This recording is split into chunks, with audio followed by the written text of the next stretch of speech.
மாணவ செல்வங்களுக்கு வணக்கம். அதாவது இயல் 2 தொகைநிலை தொடர். தொகைநிலை தொடர் அப்படிங்கிறதுல தொடர் என்றால் என்ன? அதாவது சொற்கள் தொடர்ந்து நின்று பொருள் தருவது இல்லையா? வார்த்தைகள் அடுத்தடுத்து பொருள் தருவது தான் என்னது? தொடர். அது வாக்கியம் அப்படின்னு சொல்லுவோம் இல்லையா? அது என்ன தொகைநிலை தொடர் அப்படின்னு பார்த்தோன்னா, அதாவது பெயர் சொல்லோடு வினை சொல்லும் பெயர் சொல்லும் சேர்ந்து வரக்கூடிய இடங்கள் இருக்கு இல்லையா? அந்த இடங்களில் இந்த சொற்களுக்கு இடையில் என்ன ஆகும் அப்படின்னு பார்த்தோம்னா, வேற்றுமை உருபுகள், வினை பண்பை உணர்த்தக்கூடிய உருபுகள், இவை மறைந்து நின்று, அதாவது தொக்கி நின்று, மறைந்து அப்படின்னு சொன்னால் தொக்கி, சரியா? மறைந்து நின்று பொருள் தருவது தொகைநிலை தொடர். அதாவது கட்டுரை படித்தான் அப்படி இருக்கு அப்படின்னு சொன்னால், இது கட்டுரையை படித்தான் அப்படின்னு தான் பொருள்படும் இல்லையா? இதில் ஐ அப்படின்னு சொல்லக்கூடிய வேற்றுமை உருவு மறைந்து நின்று பொருளை உணர்த்துகிறது, அதாவது தொக்கி நின்று பொருளை உணர்த்துகிறது.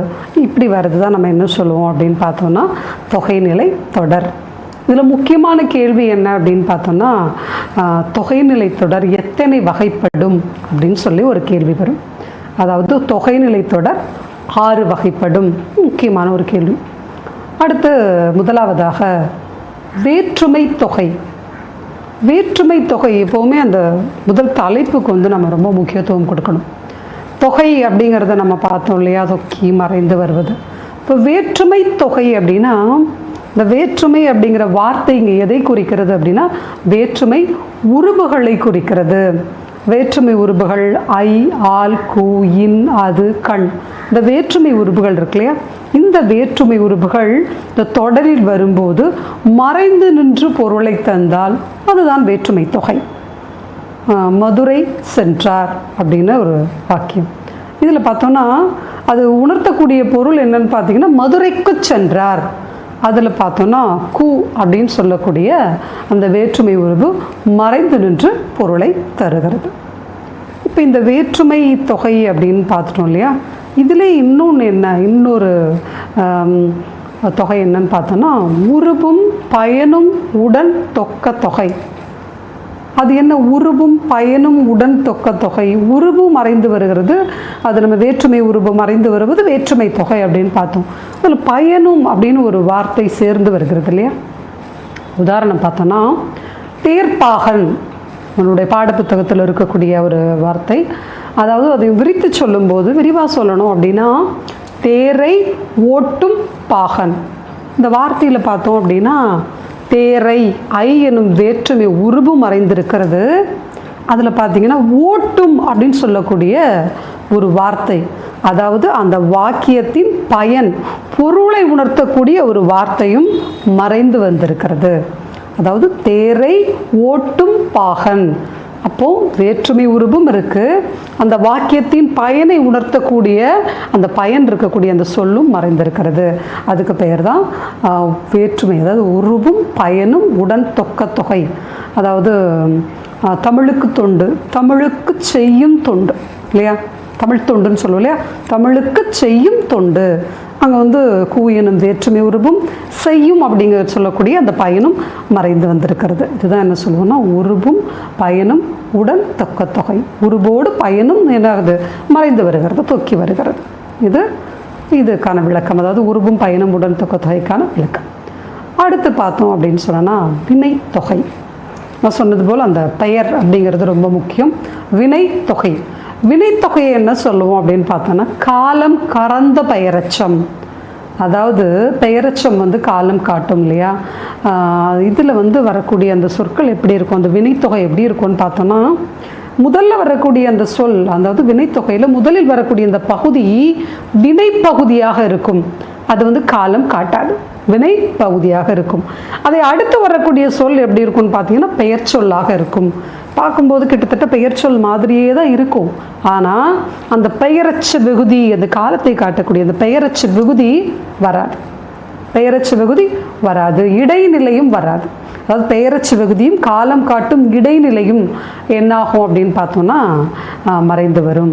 இதுக்கு பெயர் தான் வந்து வினை தொகை. முதல் பகுதி வினை பகுதியாக இருக்கும், இரண்டாவது வரக்கூடியது பெயர் சொல்லாக இருக்கும். இந்த ரெண்டு சேரும்போது அந்த முதல்ல இருக்கக்கூடிய வினைப்பகுதி இருக்குது பார்த்தீங்களா, அது முக்காலத்தையும் 3 காலங்களையும் உணர்த்துவதாக இருக்கும். இப்போ வந்து வீசு தென்றல் கொள்களிறு அப்படின்னு கொடுக்கப்பட்டிருக்கு இல்லையா, இதில் வீசு தென்றல் முதல்ல இருக்கக்கூடிய வீசு அப்படின்னு சொல்லக்கூடியது வினை பகுதி. கொள்களிறு அப்படின்னா முதலில் இருக்கக்கூடிய அந்த கொல் அப்படிங்கிறது வினை பகுதி. இப்போ இது 3 காலங்களுக்கும் பொருந்தி வருவதாக இருக்கும். அதாவது வீசிய தென்றல், வீசும் தென்றல், இல்லை வீசுகின்ற தென்றல் இல்லையா, 3 காலங்களுக்கும் பொருந்தி வரும். கொன்ற களிறு, கொள்கின்ற களிறு, கொல்லும் களிறு, 3 காலங்களையும் உணர்த்தக்கூடியதாக இருக்கும். இந்த வினை தொகை அப்படின்னு சொல்லக்கூடியது காலம் கறந்த பெயரச்சம் அப்படின்னு சொல்லப்படும். அதாவது காலம் காட்டக்கூடிய இடைநிலையும் அந்த பெயரச்ச விகுதியும் மறைந்து வந்து பொருளை உணர்த்துவது. முதல் பகுதி வினை பகுதியாக இருக்கும், அடுத்து வரக்கூடியது பெயர் சொல்லாக இருக்கும். இந்த வினை பகுதியும் பெயர் சொல்லும் சேர்ந்து வருவது தான் வினைத்தொகை. அடுத்து பார்த்தோம் அப்படின்னா வினைத்தொகைக்கு அடுத்து பண்பு தொகை. பண்பு அப்படின்னு சொன்னாலே நிறம், சுவை, அளவு, வடிவம் இவற்றை உணர்த்தக்கூடியதாக இருக்கும். இதுக்கு நடுவில் ஆகிய, ஆன அப்படின்னு சொல்லக்கூடிய இந்த பண்பு உருபுகள் என்னாகும் அப்படின்னு பார்த்தோம்னா மறைந்து வரும். பண்பு தொகை நிறம், சுவை, அளவு, வடிவம் இவற்றை உணர்த்தும். இல்லை பார்த்தீங்கன்னா செங்காந்தள், செம்மை ஆகிய காந்தள், செம்மை ஆகிய காந்தள் இல்லையா. அடுத்து பார்த்தோம்னா செந்தமிழ், செம்மை ஆகிய தமிழ், இது போன்ற ஆகிய, ஆன இந்த பண்புருபுகள் வந்து மறைந்து வந்து பொருளை தருவது தான் என்னது பண்பு தொகை. இதில் இன்னொன்று என்னென்னு பார்த்தோன்னா இரு பெயரொட்டு பண்பு தொகை. அது என்ன இரு பெயர் ஒட்டு பண்பு தொகை அப்படின்னு பார்த்தோன்னா, அந்த சொல்லினுடைய முதல் பகுதி இருக்குது பார்த்தீங்களா, அது சிறப்பு பெயராகவும் இரண்டாவது வரக்கூடியது பொது பெயராகவும் இருக்கும். சிறப்பு பெயர் அப்படின்னா குறிப்பிட்ட ஒன்றை உணர்த்துவது, பொது பெயர் அப்படின்னா பொதுவாக உணர்த்துவது. பார்த்தோன்னா மார்கழி திங்கள், இதில் பார்த்தீங்கன்னா திங்கள் அது முதலில் வரக்கூடிய மார்கழி அப்படின்றது குறிப்பிட்ட ஒரு மாதத்தை குறிக்கிறது இல்லையா. இரண்டாவது வரக்கூடிய திங்கள் அப்படின்னு சொல்லக்கூடியது பொதுவாக கிழமைகளில் ஒன்றாக இருக்கும், இல்லை சந்திரனை குறிக்கக்கூடிய சொல்லாக இருக்கும். பொதுவான ஒரு பொருளில் வரக்கூடியது. முதலில் வரக்கூடியது சிறப்பு இல்லையா, மார்கழி மாதத்தில் வரக்கூடிய திங்கள், அதனால் முன்னால் வரக்கூடியது சிறப்பு பெயர், பின்னால் வரக்கூடியது பொதுப்பெயர். சாறை பாம்பு, பாம்பு பொதுப்பெயர் இல்லையா, சாறை ஒரு குறிப்பிட்ட இனத்தை குறிக்கக்கூடிய சிறப்பு பெயர். இதுதான் இரு பெயரொட்டு பண்பு தொகை அப்படின்னு சொல்லக்கூடியது. அடுத்து ஊமை தொகை. ஊமை தொகைனா என்ன அப்படின்னு பார்த்தோம்னா மிக எளிமை. நம்ம அந்த தலைப்புக்கு கவனம் கொடுக்கணும்னு சொன்னோம் இல்லையா, ஓம உருபுகள் மறைந்து வருவது ஊமை தொகை. போல, போன்ற 2 பொருட்களை ஒப்பிடும் இல்லையா, ஊமைக்கும் ஊமையத்துக்கும், அதை ஒப்பிடக்கூடிய பொருளுக்கும் நடுவில் போல, போன்ற அப்படின்னு சொல்லக்கூடிய அந்த ஓம உருபுகள் என்னாகும் மறைந்து வரும்.